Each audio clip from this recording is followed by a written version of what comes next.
Relief is on its way for residents of Negril who have been suffering from a lack of water as a result of prolonged drought conditions. Joel Crosskill provides this update.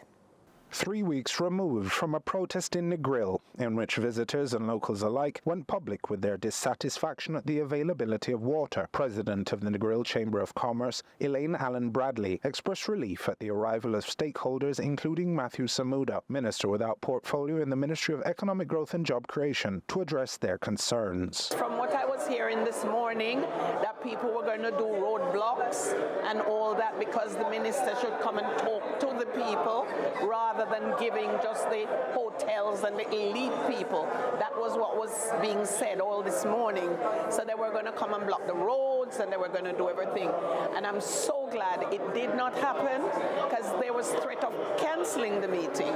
Those fears were allayed, and so too certain water insecurities, as Samuda outlined the plans to address their issues in the short and medium term. We are experiencing a chronic drought in the area, and the impacts are being felt by citizens, and we empathize. But we're not just empathizing, we've taken several steps that we believe will alleviate this pressure. Firstly, we've allocated an additional $25 million for the next 6 weeks to facilitate trucking in Hanover and Westmoreland. We've identified funds to purchase 2,000 black tanks for Hanover and Westmoreland citizens who are most in need, and those will be distributed as soon as the purchase and the delivery takes place. Samuda says despite active efforts to alleviate the pressure of the prolonged drought conditions, he anticipates another 4 to 6 weeks of continued difficulties for residents, some of which were explained by David Price, National Water Commission's acting regional manager for Hanover Western. Most of what happens now stems from the drought, low water in many areas.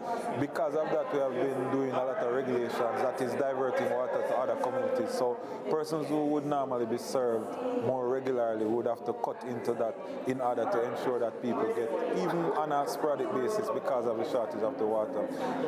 Outside of that, we are affected by the normal NRW issues, theft in terms of illegal connections and so on, and the challenges now that we are having with the truckers, especially in the Negril area. Tamika Davis, MP for Hanover Western, which saw the early closure of schools due to the conditions, says she is grateful for the capital projects in particular. And it didn't come overnight.